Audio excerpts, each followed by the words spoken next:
One of these days I'll get the right one. Hello everybody! Good morning! Good morning, good morning. How is everybody today? My name's Sean, I'm Fire of Life 2018, as some of you may know, but hopefully there's some new folks in here today, and we'd love to have you subscribe or like or join the channel. I also have a YouTube channel under the same name at Fire of Life 2018. We are over there in the when you're not able to watch me in the morning, so I'm gonna upload it over there. I think I'm gonna make some shorts. I need to find an editing software, like the one that comes with my streaming software. It's not that great. Like, I tried to work on it yesterday, and I was like, I don't know what's going on with that situation. So, how are things today? This is the first morning. I got up, did my calls, had some breakfast, and ready to start my day. But as most of you know, I start my day with one of these almost every day. So yeah, I'm a medical marijuana patient. If you're in a situation that's not legal, I'm so sorry for you. So sorry. I treat my ADHD and my back pain with marijuana. I think it's much better than pills, so that's what I do. But so that's usually how I start every morning, is the morning wake and bake.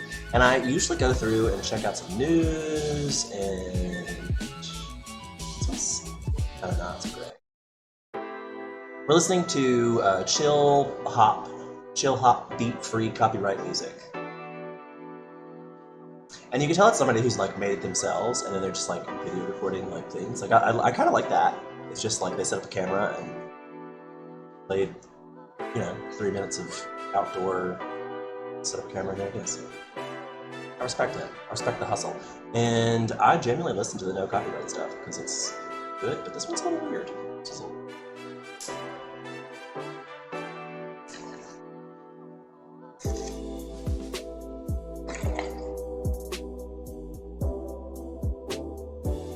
Let me know in the comments what you think. If you like the music, you don't like the music, I can always pick something different.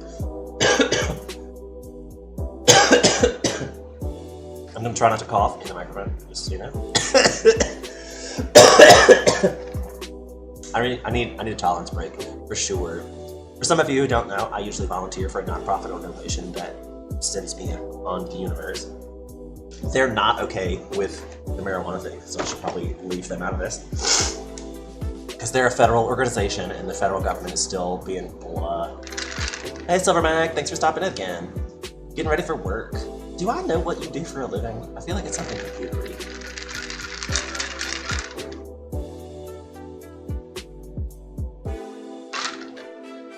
Everybody does something for a living. What is it you do for a living? That's the question. I just realized that I'm wearing the outfit my sister gave me for my birthday when I turned 40. I like the hat. It took me 40 years to look this good. And then shirt says vintage 1982. And I mean, I would never wear it in public. And here I am on a stream wearing it. But it's super comfy. And I guess y'all all know I'm old, so it's not like it's a big surprise to anybody, I guess. Maybe it is a surprise. I don't know who knows me and who doesn't know. That matter. Could be anybody watching this later. Like, a lot of times I don't get as many views on the live stream as I do later on the YouTube or on the VOD, one way or the other. And I'm gonna have to remember how to do that on Twitch. Every time I go, like, I do not watch Twitch. I feel like I am a YouTuber, because I don't really like to watch commercials, and I don't want to, like, their subscription model at Twitch is not my favorite, because, like, I pay a subscription, and I can subscribe to people's channels on YouTube and join it if I really love them. But I can subscribe, like things, and support the channel regardless of whether I pay the money. But I get extra, they get extra money for me watching their stuff without the ads, because they get, like, I watch their whole video and all their monetization because I subscribe, even if I only watch like 5 minutes of it. So I am supporting all the content providers that I love just by watching the first 5 minutes of their videos. And I know that my subscription with YouTube will pay them for their whole video. So I'm like, I got 5 minutes, I can watch the whole video. And sometimes I watch the whole video, but there are some people that, like, not every video one can produce can be, like, for me specifically. I know a lot of people produce videos for the plethora of people out there in the universe, and I still want to support their effort. Like, we definitely know what time and effort it takes to make a video. I mean, who knew how long it took me to learn all this crap about how to set up the streaming service in the first place. Transitions, backgrounds, and camera angles and sources and stuff. It's actually rather complicated, and I am quite proud of myself that I have figured out how to make, like, I love the transitions. I mean, obviously it all fixed. Like the chats in here and the emote walls work if there were people actually chatting in the chat.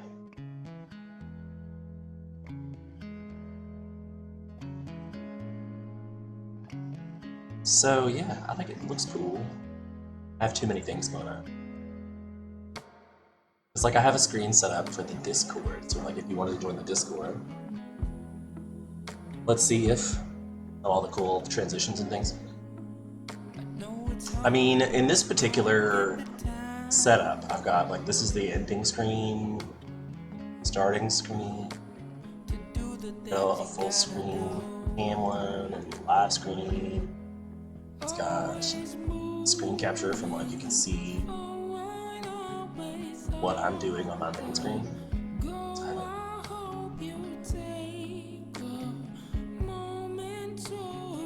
Please come.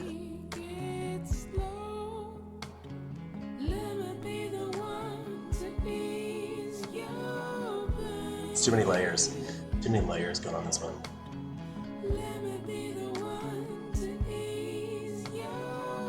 Fancy. Yeah, thanks. Right? I mean, it costs money. Like a lot of the stuff that I have purchased, like these graphics and things that you have to purchase from the device, like from your Streamus situation, which, you know, obviously when I stopped doing this regularly, I stopped paying. But all the assets that I downloaded, I still have. Like, what in the world did I use this for? World's tiniest. Here's the logo in the background. Like, was I trying to make like a logo screen? Squeeze the camera in. Yeah. There's the real logo.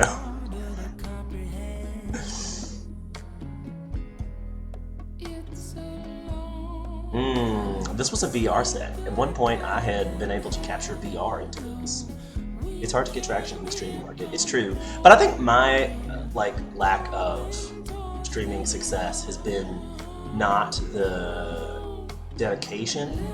Like I haven't been committing to doing it regularly like I would a job. Like I'm not spending 8 hours a day promoting myself, like out there updating the Discord, out there on the Facebooks, on the TikToks, on the YouTubes, on the Instagrams. Like you pretty much have to make a page for your streaming thing and dedicate your life to doing your social media as you're streaming.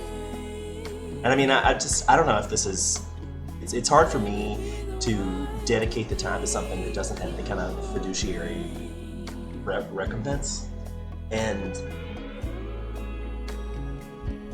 I don't know if it ever will. Like, I've watched a lot of videos of people making content about creating videos, and they get tons of likes and all that, but it's not a consistent bid model. So like, if you have, 100,000 subscribers and they're not watching any of your content, that does you nothing. Just having subscribers doesn't get you paid. You have to actually get them to watch your content, and then you have to make content that people want to watch. So there's that. That's the hard part, I think. And I mean, I've always kind of thought the streaming, like I kind of wished it was more like a therapy session. And I was like, maybe that's what I think I'm going to do this time, is it's going to give me this option to talk. I mean, I don't know. Usually I sit here in the mornings by myself and smoke up and then listen to the news and just get so irate about all the things that's going on in the world today. And I mean, I think I can fix the problems, to be fair. Like, term limits, stopping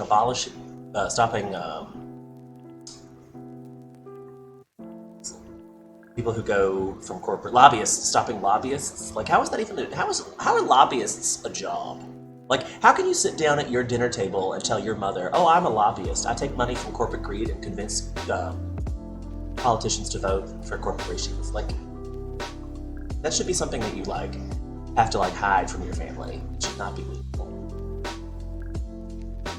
I would do it. I would totally do it. I've said that before. They have this new No Labels group It's trying to start a third-party movement, and it has lots of money. They're getting lots of money, but they haven't found a candidate yet because they're trying to pick somebody who they think is going to win.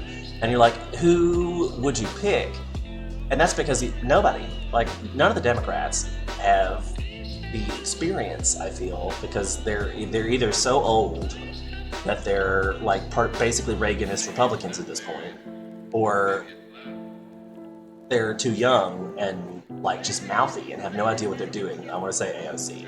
Like, she's got a good heart, and I feel like she has a lot of good points, but she's got so many like negative backlashes from like just flippant comments she said that I don't know if that would ever get her that Republican base. Personally, I think as a farmer and a gay guy, I could probably identify with a great deal of people in the universe. Like, vote for me because I actually physically represent your interests. Like, if you think Donald Trump is anti-establishmentary, you should check my previous channels, see how much I bitch about the government and how awful it is. But I'm not sure I'm going to go to the libertarian movement with their objectives of unlimited freedom for everybody is a great idea, and I could definitely stand behind unlimited freedoms for things, but that's a double-edged sword. Like, sometimes you're gonna take the hit when you're like, oh, but freedom, freedom, freedom, and then somebody does something you don't like. Freedom, freedom, freedom. Money from where? What is the point of a no label, even if you're nuanced? Everyone calls you a Democrat for MAGA idiot anyway. Let's break down that comment. The everyone calls you a Democrat or a MAGA idiot anyway. Who is everyone? That comment. It's pointless to practice. See, now that's a scary thought too. There's a Khrushchev quote that goes something along the lines of democracy dies in apathy, because the situation, like they really, like, fascists really want to convince you that democracy doesn't work. That's their whole thing, is they really want to convince you that's the case. So like, you talk about Donald Trump, and like, I know fascist seems like a buzz term, but it's like the undermining of our democracy definitely started from Russia with him, and that's a Khrushchev thing from the 70s. Like, it's a whole, it's right there, it's lined up. I don't know why, I can't believe anybody's still. So it is pointless in practice. I agree with that last time. As someone who is not privy of the politics, it would be interesting to hear your point if you do. I spend way too much time caring about politics. Like, the ultimate thing in the morning when I wake up, I mean, you hear about it's Biden and Trump. Like, everybody is just, all we talk about is Biden and Trump, and it's 8 months away from the election, and the media has been telling us that it's Biden and Trump. Like, there were primaries yesterday. How? Sorry, that makes me mad. It makes me so mad. Like, how disappointed would you feel in one of these states that hasn't even voted yet, and they're all like, well, the nomination's gonna be, so what happens is that nobody shows up to those, because why would you vote if they've already decided? Like, it's the media that is the real problem here. The social media, the big 24-hour news networks that all just keep blah, blah, blah, blah, blah, blah, blah, blah. They have to keep something on the air for 24 hours a day, so they make up and like talking heads, and they are, well, speculating and giving opinions about stuff that aren't facts, and it's just spinning out of control. Why isn't there younger candidates to get nominated? Well, that's because the apathy. Like, the younger generation is me. Like, I'm the generation that they would be targeting to run for office. Like, we're coming up into those 40s. We're stable in life. We're able to start doing that kind of thing. And I really feel like our founding fathers expected working age people to take a weekend, go up to the Capitol, you know, fill out some paperwork, vote on some stuff, read some stuff. All right, bye, see y'all next year. And then, you know, come back by, live your life for a year, live your life in your communities, and then go back and vote on some legislation once a year. Like, this whole business where we have a government that just stays in office all year round making laws, like, why are we so reactionary? Like, we've been a country for 200 years, but suddenly everybody's got to have a gender pronoun, and everybody's got to be telling everybody what to do with their bodies, and everybody's like, it's all hype. It's all distraction technique to get us not noticing that 1% of the country controls 99% of the wealth. There it is. If you want to run for office, you can't because there is no money to do so. I mean, like you talk about, like they had a fundraiser for the Democrats on Colbert and made $26 million in one night. How many advertisements, how many news segments, how many talking head pundits on CNN can $26 million buy you? Right. I mean, No Labels has no hope of actually getting it. It's because the system is broken. Like, I didn't work the elections this year. I don't know if y'all knew that, but I actually work for the Election Commission. And I usually work elections, but I chose not to this year because Trump looked us in the face and called us all liars and is now able to run again. I would, like, as a person who works for the Election Commission, I don't want that guy to run again because he fouled up the system last time. Like, if I was running a sports organization, and I had a team that every time they lost just threw hell's kells. I didn't lose, give me that damn trophy! And just fought and bickered and bitched about it. Do you think I'd invite that team back to my organization the following season? Hell no. And fact of the matter is, if you have somebody who agrees to the rules of the game before you run for it, like, hey, here's the rules, they're all laid out for you in the Constitution, this is how you win the game and all that. You agree to those? We'll see you at the end. It's going to be a friendly, great race. Okay, great. And then at the end of that race, they're like, bah, those rules were stupid, and you lied, and you made blah, blah, blah, blah, blah, blah. When they worked out for me in 2016, they were great rules, but now they didn't work out for me, so they're bad rules. Bah. You're going to invite that guy back. Fuck that guy. And that's how I feel about it. That's how I feel about it. Damn it. I get mad about this every day. And it's stupid. It's so stupid. It's not really relevant. They're both old white guys. Not really stupid. And I mean, I said to somebody yesterday that if Trump turns America into a fascist regime, we'll still be better off than about 80% of the rest of the world. Might be fascist, might be awful, but we'll still be better off than about 80% of the rest of the world. Because our freedoms will slowly erode. Like China and Russia already have no freedoms. Like, that's already a thing. And people like that, like the Navalny, like the guy in Russia that was trying to start a revolution to get Putin out of power, dead, forgotten. I mean, the people of Russia are trying to protest, but their way of protesting was to make long wait lines while voting for a sham election. They have so little resistance. That's their only choice. I mean, like that's another, like, in case you can't see in the chat, he just said, yeah, it feels like politics are about the same everywhere in the world. It's getting that way. I mean, like, I keep saying that we're arguing between Star Wars or Star Trek. Like, Star Wars is fascism, Star Trek is democracy. I don't know, like, to me that's been not even like a euphemism. I feel like it was designed that way. Like, somebody thought, wow, what happens if we think about our choices 100 years in the future? Like, once we get into space travel, once we get out into, like, I don't know if anybody's ever seen The Expanse. Like, great series. It's also a book. I think the TV show might be better, but and I rarely say that about books.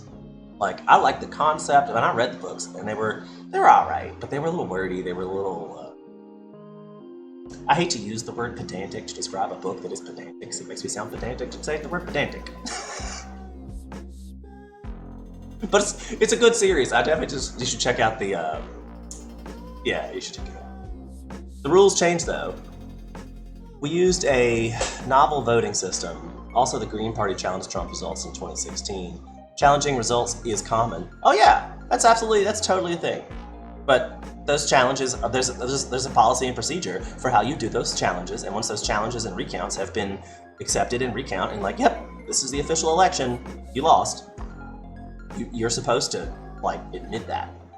Like, go online and concede, throw your support behind your opponent, because we are one country. Ideally, the two-party system that we have, which is kind of getting started, but we're stuck in a two-party system that we currently have. But ideally, if both of those systems, like both of those candidates, were actually looking out for the American people, it wouldn't be that big of a deal to have the other one run. Like, right, we've been voting for the lesser of two evils since Kerry Bush. Neither one of them, they were like, oh, we've been voting against the other guy since Kerry Bush. I mean, the Obama eras might have been a fluke on that, but I think you could probably look at we were voting against Bush for Obama the first time. And I forget who ran against Obama the second time. McCain. I mean, I didn't really hate McCain, actually. I mean, I liked Obama at the time, and I thought he was doing a great job, so I reelected. But I didn't mind McCain, so maybe I shouldn't say that. Oh, that's neat. You can challenge the results. Absolutely. In America. Oh, right, Mitt Romney. You're right, and I didn't like Mitt Romney, so that was an easy vote for me to vote against Mitt Romney. That was easy. He put his dog on his roof of his car and drove from Florida to like Tennessee with the dog in a cage on the top of the car. That was enough for me to not vote for him right there.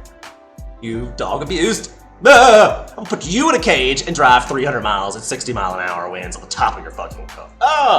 I hated that guy. Hated that guy.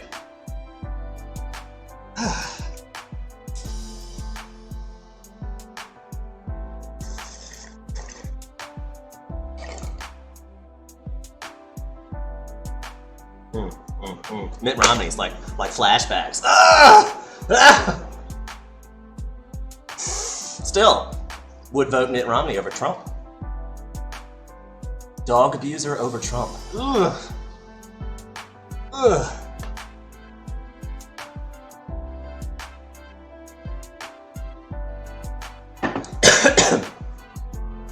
So yeah, we sit here and talk about these. I don't know if anybody's interested in political podcasts anymore. I definitely did that for a while, where I was talking about politics all the time, and I don't know if that's even a thing.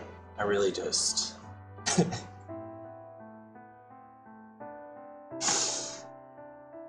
did we see there was Taiwan earthquakes in Taiwan last night? Strongest earthquakes in 25 years, still 50 missing. You know what really scares me in life? Climate change. I think we are, like the nonprofit organization is a disaster relief organization. So, like, last year I was on the road 28 weeks out of the year doing disaster services. And that's a lot. Like, right now we're in this crazy downtime where we haven't had a big disaster in like 200 days. And we're like, what? That's crazy. Even for before climate change times. So all of us are like, whoa, last year was so off the chain for like 1,000 years. And now it is eerily quiet. Maybe I should say that. It's eerily quiet. I think everybody who works in disaster services is like holding their breath. We're just like, what's it going to be, like tsunami on the whole East Coast or something? Like what in the world is going to be when the other shoe drops? We know it's coming. Like, the ocean temperatures have been like 2 degrees warmer this whole winter than they have any winter ever before. So it's going to be an interesting hurricane season this year, as they keep telling us. But is that more media hype? I don't know, Donald Trump did one thing with the fake news. Talk about that. He's definitely undermined what we believe from our news media. All the climates are saving their cool downs for one big womp, right? Right, let's hope not. As somebody who responds to disaster things, I will say that there are not enough people who respond to disasters. And if we have a lot at one time, that would be very stressful for us as an organization. And there are 17 million volunteers in this organization. Would still be a lot. Would still be, because not everybody goes. You have the availability thing, you can be a volunteer locally and not be somebody who deploys, because you have to have 2 weeks of free time to just pick up and go somewhere. That's not an average person's ability. So yeah, I hope that's not going to be a thing.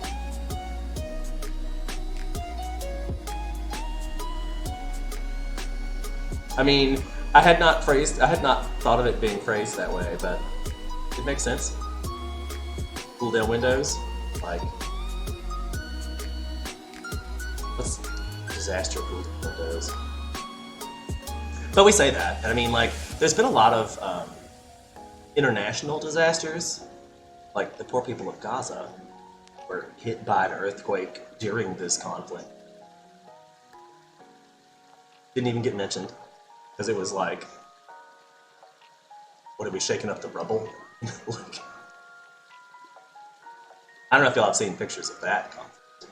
And that's crazy that that we just sent weapons to Israel, but not Ukraine. Like that's to me is out of control crazy. Because we definitely like we can't tell Israel to stop blowing up Ukraine. To stop blowing up Gaza because we did it in 9/11. We had a terrorist attack and then overreacted and went in and did a 20-year conflict. So it would make the U.S. very hypocritical for us to be like, let's stop doing that. But we could definitely just stop sending them weapons. And when they run out of weapons, oh, you can't kill each other? You're out of weapons? Ah, well, womp womp, you know? Like, I can't believe we sent them more weapons and not Ukraine. But anyway. You can't rely on any organizations or governments to help you. I learned that living through a flood. I mean, you can't rely on nobody. Like, that's just life in general. And I hate to be that one, but the organization I work with also talks about preparedness. And like, we spend a lot of our steady state time going around doing presentations and trying to encourage people to prepare themselves for disasters, like having food and bottled water. Just even if it's like I bought a package from Amazon. I want to say it was like $75, and it's got enough meals for 4 people for 30 days if you've got water. And I mean, I have a case of bottled water sitting right on top of it in the basement in the corner. It takes up like a cubic square foot of my space in my house. But if I were to get stranded here with no power or water, because I don't have power, I guess that'd be hard for me because I have solar panels. Anyway, sidetrack. If you, the average person, got stuck without food or water for a week, you could die. Like, I just don't know. Maybe I'm a worrier, and that's just something that I always worry about, is I want to know where my next, like, 30 meals are coming from. I want to make sure they're secured. I'm a farmer. I know how long it takes to grow food, so if you don't have enough food, like, there's a mathematical equation for food. And it blows my mind when I go out to these disaster relief operations. There are people who don't pay attention to anything. Like, they scroll through Pinterest and TikToks about dances and stuff and have no idea. Because like if they're not a person who watches the news or cares about information in their public thing, then their algorithm does not ever show them any kind of like public safety information, and they have no idea what's coming for them. They like, I didn't even know. They're standing on the side of the street in their bathrobe and nothing. I didn't even know. And you're like, this was a hurricane. It was on the news for a week. Like, I've been here in your town telling people for a week to get ready for this hurricane. And you could have left. Like, there's been evacuation order. There's been people in the streets, be-doo, please evacuate, be-doo, please evacuate.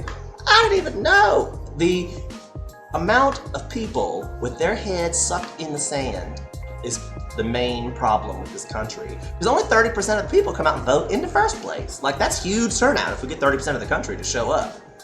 30%!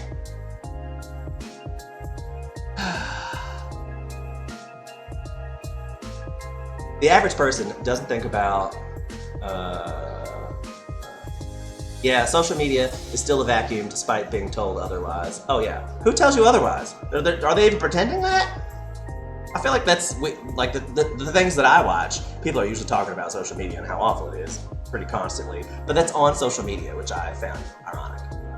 The average person doesn't think about that in the USA. Their next 30 meals are infinite choice, and it comes from the 24-hour grocery stores. Correct. Even after COVID, people are still. I don't have to cook. I don't know what's going on. I order my meals from DoorDash like 3 times a day, and then 30 seconds later, oh, I'm so broke. I never have any money.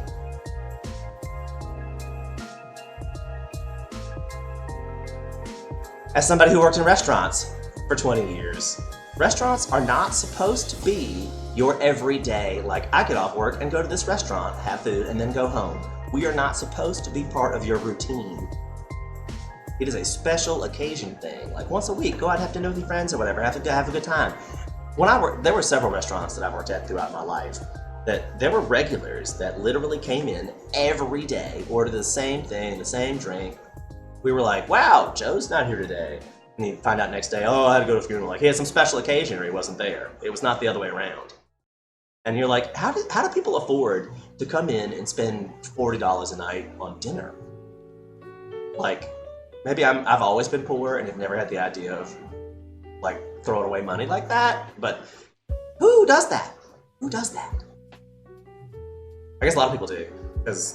And then that's might be another whole thing where everybody's talking about they can't afford food, inflation, and all that. Like when they were talking about inflation going up,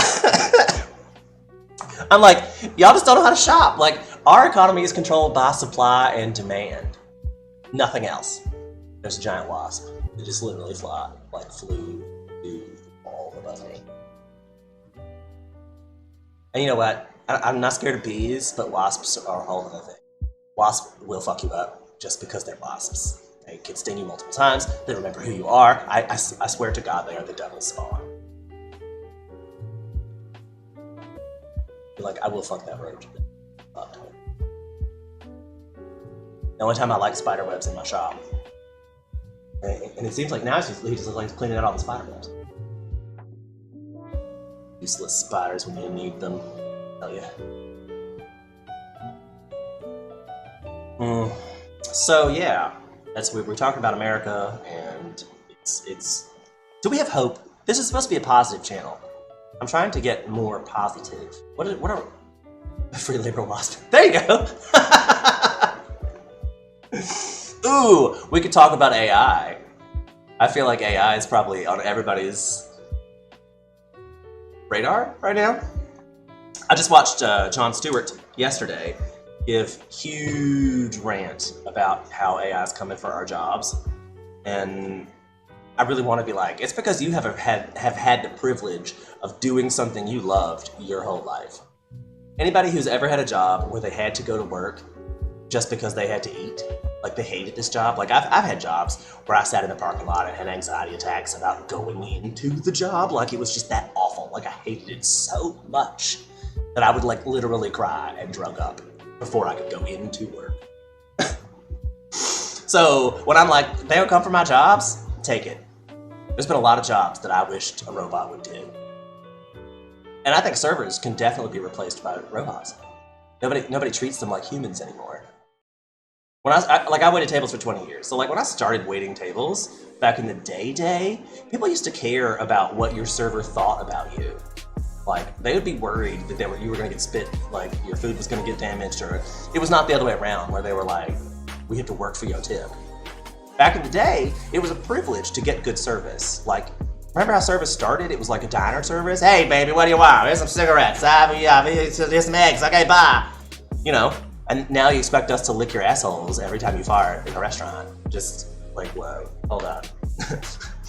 You're 10% you're about to leave me, and then not even obligated to, does not entitle you to treat me like a slave. So I think a robot would be great as a server, because they already do. Of course, that might instantly cause the rebellion. If it were me, you know, we're like, look, we're gonna make all those robots wait tables. Rebellion! Even with AI, it's still a very general topic. Oh yeah, there's so many AIs now. Like, it was basically a whole new programming language. Like, instead of asking computers to do things specifically in order, we asked them why they want to do things. And you're like, whoa, it's a pretty deep question. Think in Starfield, they had the AI-generated planets, which just make exploration less exciting compared to Skyrim or Elden Ring. That's fair. Until they get an AI that's really good at it. I mean, now we have all the data. Like, do you think that they haven't been collecting all of our likes and dislikes and the way our pupils dilate when we see something? And computers have been reading humans. Like, there's a Google Assistant in my phone. There's Siri in everybody's phone. We've had AIs around for a long time. Like, the deal here is that they've got these super advanced ones now that can, like, beat humans in the game Go, which they never thought would happen. They were like, that's the litmus test used to be able to, can a computer beat a human in chess consistently? And that happened years ago. And then ChatGPT 4 could pass the bar, and that was a huge milestone because the bar has like essays and stuff in it. Like, that's not an easy test for a human, and a computer totally took it, scored well. And then now we've gotten them into like, I think the AI's decoding the genomes is huge news. Like, I'm in Virginia, and just down the roadways there's Blacksburg, which is Virginia Tech. They are currently growing artificial pig organs to be implanted into humans, and they have successfully implanted the first grown organ into a human. Like, that was like last week. That happened recently. We're now printing organs for people.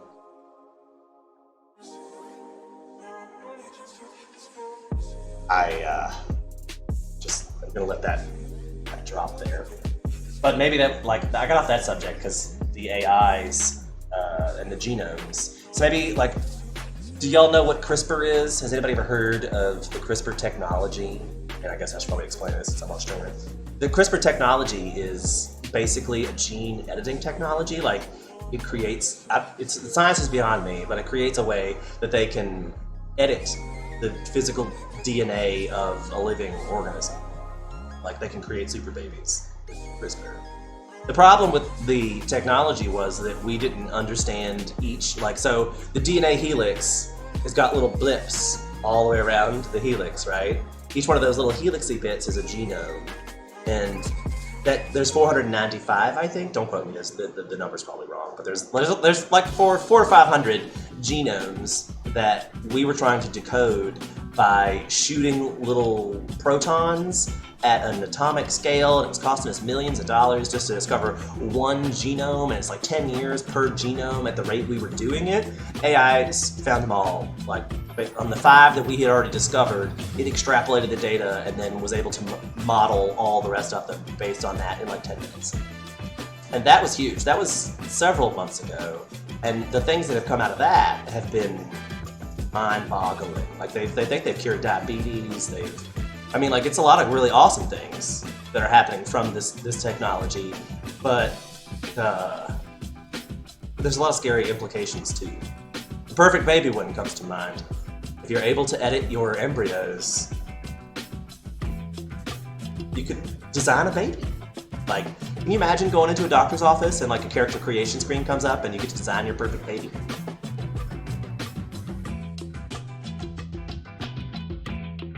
That calls for another hit for sure. Sure.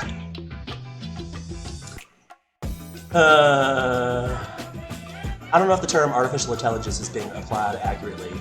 It always seems like it's just an advanced algorithm, but not actual intelligence. That's a valid point. I think that technology is magic to me, like any sufficient advanced technology. That one's beyond my kiln. But I mean, as I understand it, that's the difference, is that there's a new programming language instead of like the normal 01110011111 that we've like giving them a list of if-then sequences that programming is or was today. This is a new kind of programming where you basically start with a question. It's the other way around. Like, instead of us telling it what to do, it asks what to do and then learns on that. And I think it's the learning part that makes it AI. Like, an algorithm is an if-then problem. The AI comes up with new stuff. If that makes sense.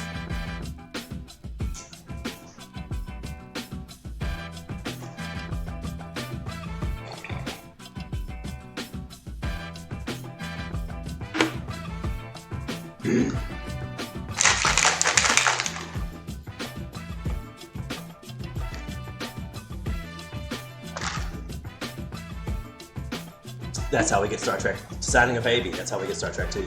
Yep. Best laid, or the road to hell is paved with good intentions.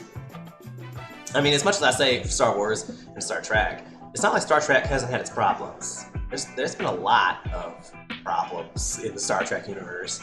and that are certainly going to arise, and it's all about how you deal with it. I mean, if we're going to be dealing with it in the point of designing a baby, and then because Strange New Worlds has what are they? Illyrians? I believe they're Illyrians. And the first officer is one of those, and they're all like, we genetically modify ourselves to fit in with our environment. So their whole point, and they did it to themselves so they could not alter the environments they were trying to live in. You know, they had to go to a different planet, and they were like, we need to fit in with this planet as opposed to what we do and come and make the planet fit in with us. Here's a deep thought for you. What if humans are the aliens on this planet? Like, what if we came to this planet on the meteorite that killed the dinosaurs?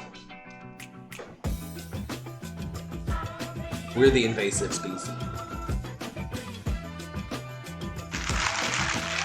I was playing I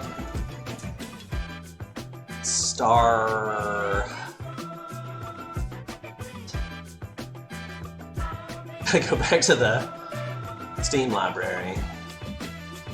It's really one of my favorite Space 4X games. It's been out forever. Stellaris, that's the name of it. I was playing Stellaris, and that's one of their story plots. Like, you can designate you create a race to play as, and one of their races is genetically modified species fleeing their planet.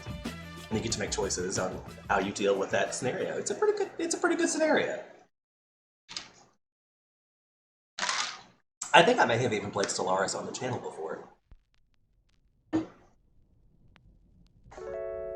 So hi, welcome in. If you are new to the channel, I'm Sean, Fire of Life 2018. We're glad you're here. We're trying to start off the mornings right with some friendly conversation and good time. Conversation and good times. Also, I listened to my recording from yesterday, and I do hear the reverb, but I think there's not much I can do about that. This is a big giant open room. So, unless I moved my whole recording set to somewhere else, which would be weird, for me anyway.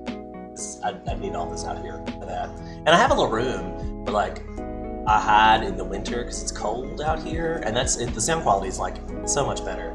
But then it's like I spend this whole time in a closet. I need my windows. I need to be able to see the sunshine. I don't like living in a closet. You spend so much time in front of your computer. I don't know who in the world would banish themselves to be in the darkness all the time. Darkness. So we didn't talk about today's positive affirmation today either. What's today's positive affirmation, guys?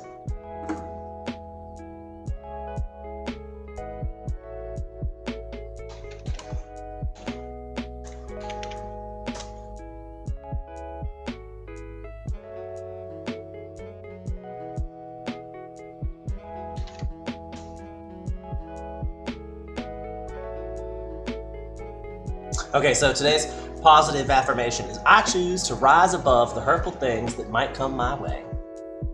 It's a good one. I choose to rise above the hurtful things that might come my way. I would want to even change that to will come your way. Because we all know the universe is harsh, and there's going to be rough things that come at you. But the best way to do it is to rise above.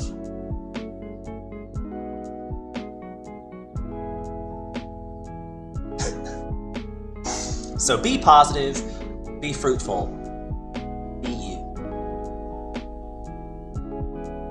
And don't let all this negativity bog you down. The universe is vast, overwhelming, unlimited. Could be anything. Or crawl like a baby and let it pass. Let it go over your head, just water off a duck kind of thing. All these things, like the negativity, it washes over you. You have the choice of accepting that negativity or fluffing it off. Because we all know the world's full of negativity, and it's your choice how you choose to accept or not accept that negativity. One of my favorite phrases is I used to work with this person in customer service, and whenever a person would come up to her and just be awful, she'd be like, I don't accept that. Whatever this awfulness is that you're doing, I do not accept that. I personally have not done anything to you, so stop doing this to me. Like, I don't accept it. And the person never responded well. Like, it wasn't, I wouldn't suggest you do it in a customer service role. But she never took it. Like, at the end of the day, she would be like, yeah, I just didn't accept it. Like, they can come and drop off the stuff on my desk all they want to, but I don't have to take it. Just because they put it there does not mean I have to receive that. It goes somewhere else. It does something else. It's not mine to hold.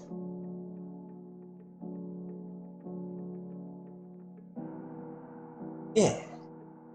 Being positive after all this negativity. Today's a rainy day. I always tell myself on rainy days that you have to have rain to make the sunshine special. I lived in Hawaii for a while, and it really was sunny there all the time. And it became a second hand, like you just kind of like,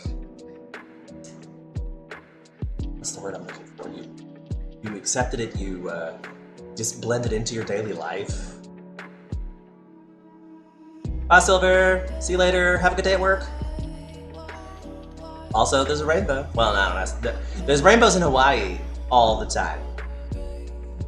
There's rainbows in Hawaii all the time. That's why they call it the Rainbow State, because there's literally rainbows all the time. But elsewhere, you wouldn't get it. It's not like a...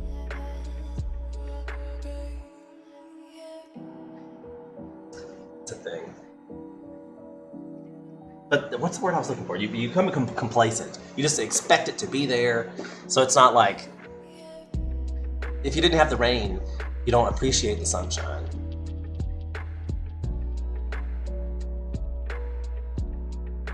TIL. I don't know that one. A lot of abbreviations in the world. Oh, darn it. You know what I forgot to do? Record this one. I keep saying I'm going to record them, so I'll have to keep downloading it. So now every time if I forget to record it, I have to download it from... Well, today you learn. What did you learn today? Wow, that's going to be a good question. What did you learn today? Oh gosh, that's terrifying me. I'm thinking that people are learning things from me? Oh, that they're called the Rainbow State? You didn't know that? That's funny. Their license plate has a rainbow on it. They're literally called the Rainbow State. It's there. Each state has a motto. Did you know that? That we all have a state bird. We all have a state flower. Each one of them. There's a state flag for each state here. I think a lot of people who are not from America really have no idea how vast America is. Like, my state is bigger than Belgium. We have 4 states in the United States that are bigger than Britain.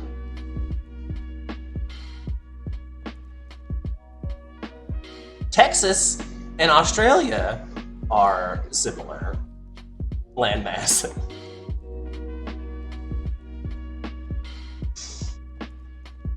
It's, yeah. I don't.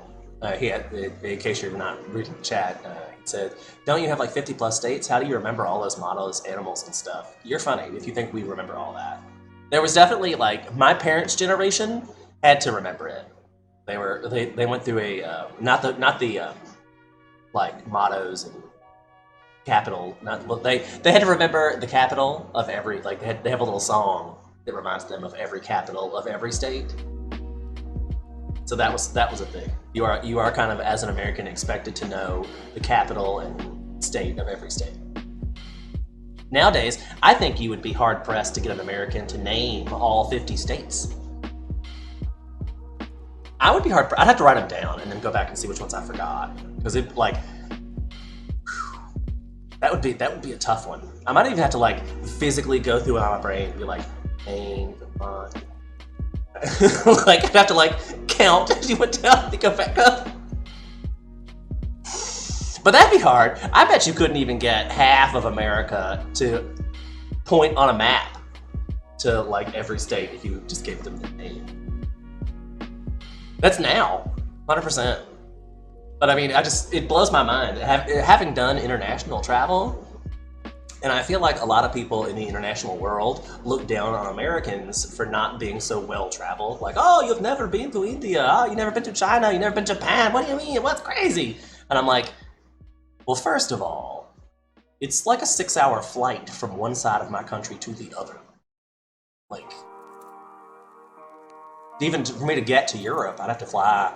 It's like a whole day trip for me to get to Europe.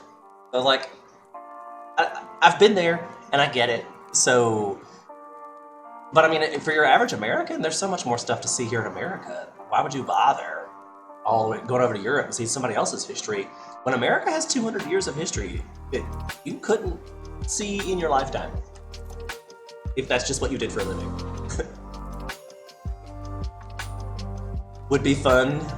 There's games on the internet where you have to guess which state is on the map. Oh yeah, it's totally a thing. Like, there's lots of smart people in America, don't get me wrong, but your average Joe Schmo citizen, I think, would have a hard time naming some of the small, like the Midwestern states are really hard because they're all squares, they're all boxes, and it's like, it's a hard one. But I think my travels would probably help me out with that a great deal. Now that I have been to many of these states, I could probably put them on a little bit. I think it would be pretty easy for me. Maybe we'll do that for tomorrow. We'll look into some kind of state playing game. I feel like we need contestants for that, though.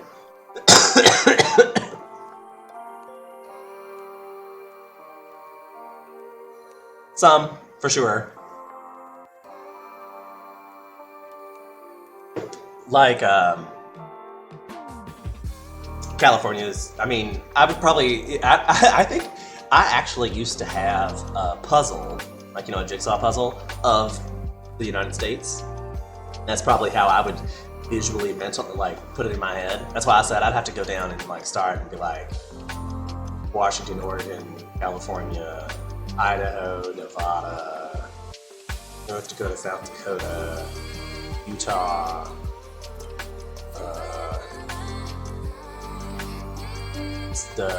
New Mexico, Montana, Wyoming,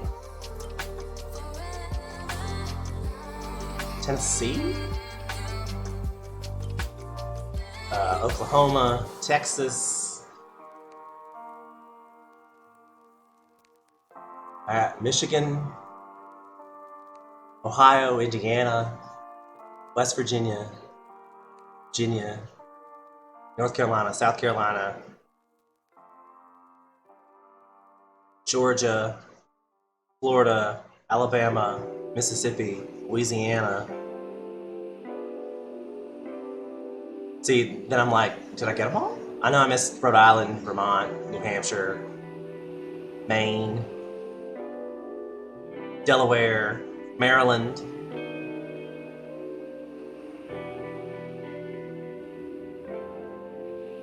Somebody should have wrote that down. Somebody should have wrote that down. I don't know how many I got. I feel like I did pretty good. That was most. I mean, I can't really think of any that I've missed now. Of course, that would be the whole point, is that I can't think of them. So, somebody in the comments, tell me which ones I forgot.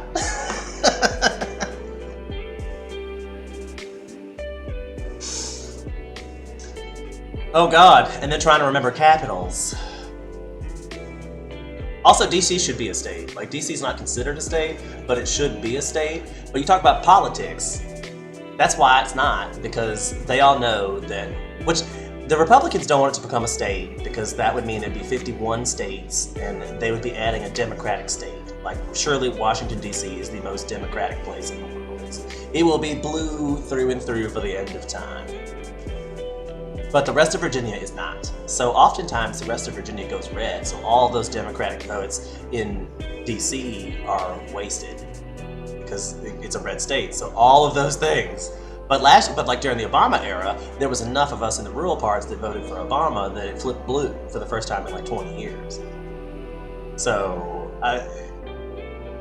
we're still very red. I'm sure Virginia will go Trump this year. So my vote is wasted regardless. You didn't know that DC was not a state? Yeah, it's not, and it should be.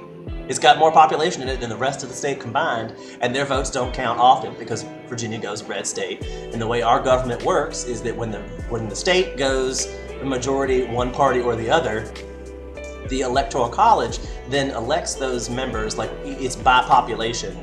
So you get a certain number of electoral votes based on how many population you have in your state.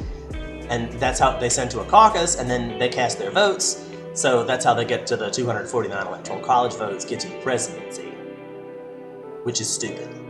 Because if they just used the popular election votes, we would have a whole different presidential tree.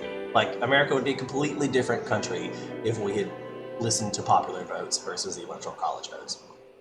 Trump era wouldn't have existed, nor would the Bush era have existed. 2 Republican presidents have taken advantage of the Electoral College to get in office and then fucked it up both times.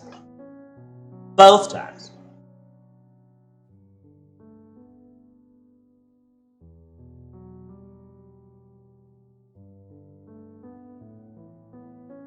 That makes me so sad.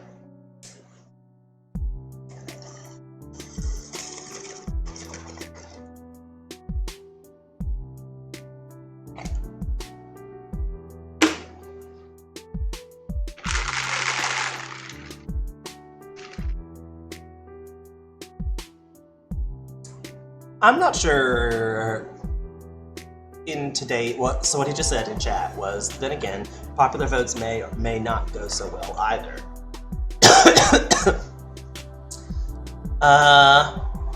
What's the problem with the popular vote?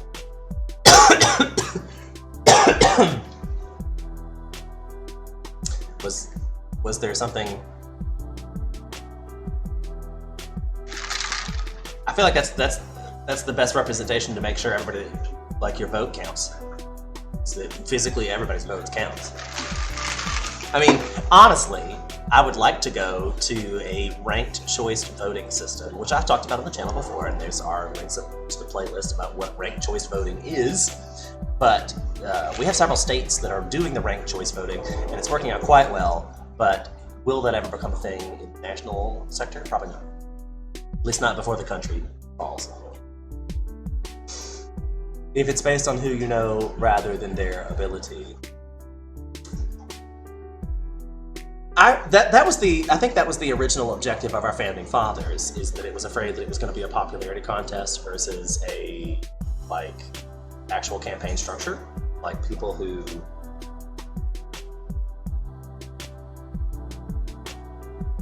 I think my dog wants to go outside. Hold on.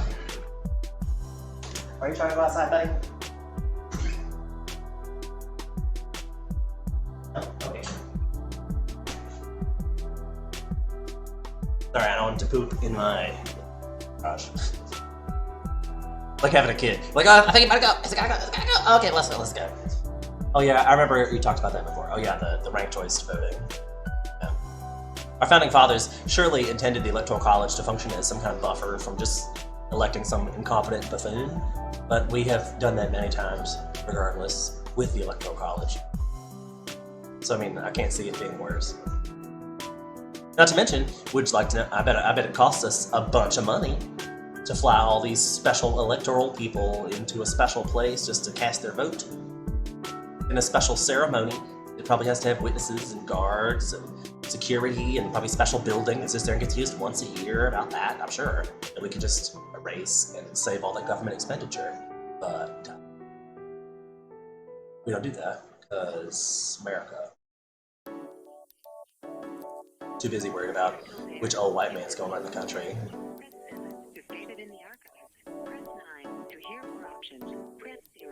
Well, this is an interesting song.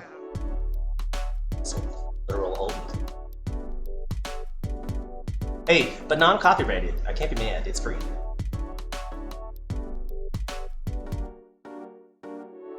All right, so we're over our hour today, folks. Thanks for being here. I love and appreciate every one of you that witnessed and came today. Wonder if you can do a what-if scenario of who would be president that's based on popular instead. I mean, that's factual. Like, in the first George W. Bush, it was Bush v. Gore, and Gore won the popular vote, and Bush won the electoral votes.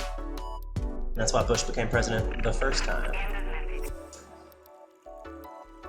The second time it happened was with Trump during the Hillary-Trump. Hillary won the popular vote, Trump won the electoral college votes. And it was at 3 o'clock in the morning, recounts all over everywhere. Hillary gracefully let that go. She probably could have done the same thing and had a better count. She could have had better choices. But, you know, it's the hallmark of our democracy has been the peaceful transition of power. So that's supposed to be what happens, is we're all trying to work towards the same end. So at the end of this race, it's all right, let me know what you need and I'll help you. Because obviously the other half of the country loves me so much, so, you know, we should still stay together. Personally, I wish it was more like if you had the Republican and Democrats, like whoever won was the president and whoever lost was the vice president. Like, I don't know why that's not a thing. Like, we've already elected the top 2 people in our country. Why are they not just going to be the top 2 people in our government? This depends on which one's in charge.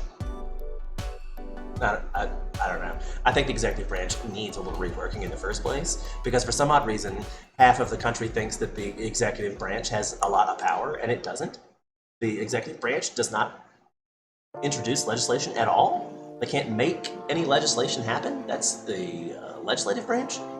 The only thing the president can do is veto it and give speeches and like guide the agenda, but can't introduce legislation.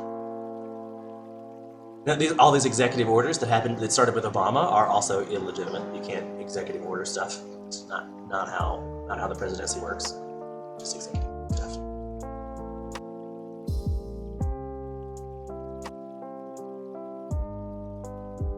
But it shouldn't be. Or maybe that's the fact that you have half of the country believes one thing and half of the country believes another. So if these 2 people can compromise on something, then that's probably like a good thing. If they can't compromise, they shouldn't make legislation, because these 2 people will disagree. Like, there's Abraham Lincoln said you can please some of the people some of the time, all of the people some of the time, but not all of the people all of the time. And if you can't please all of the people, you shouldn't make a lasting legislation that won't please everyone. Leave it the way it is. Like, if half the people disagree it should be one way and half the people should disagree that it's one way, they need to work on public opinion, not legislation. You don't make legislation until like 3/4 of the country agrees this is the way it should be. That's what I said earlier about being reactionary, where all we're doing is reacting to things and making things happen immediately because it's in the social media. It's got to happen right now. Like, we don't have the data, we don't have the time. We're making decisions at like whiplash pace. Like, this is a country we're talking about. Decisions that I make, well, the government makes now would reverberate for decades, for millennia, hopefully. I mean, like, if our country endures for the rest of civilization, these legislations that found the country are gonna be there forever, or at least until they're amended. And why bother making a legislation that just you have to turn around in the next regime and unmake? Like, if your predecessor is going to be a Republican, why make a legislation they're just going to repeal?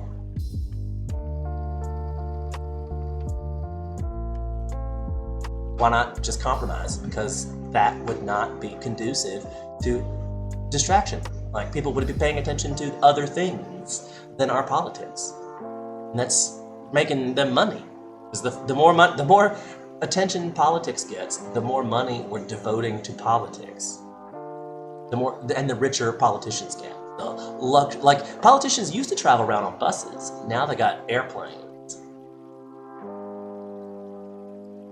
Put that together. All of them got an airplane. Everybody who ran for office this year literally owned an airplane. So you have to be rich enough to own an airplane to run for office at this juncture. Otherwise, your opponent's going to have this, like, total head up on you because he can just fly wherever they want to go. Like, it's crazy how much money they spend on politics.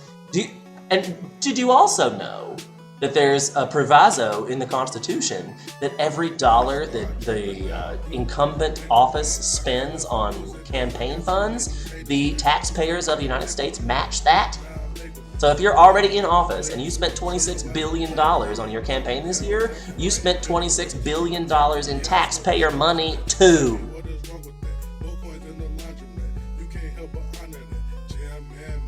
Just Let me drop that there. Could be each of them wants to make their own legacy, and that kept happening while they're following the previous regime's plans. Indeed, which is the problem, isn't it? Why are you in an office where you're trying to make your legacy? How about your legacy is you were a good president who made good legislation, not somebody who whiplashed and became a topic of sensation.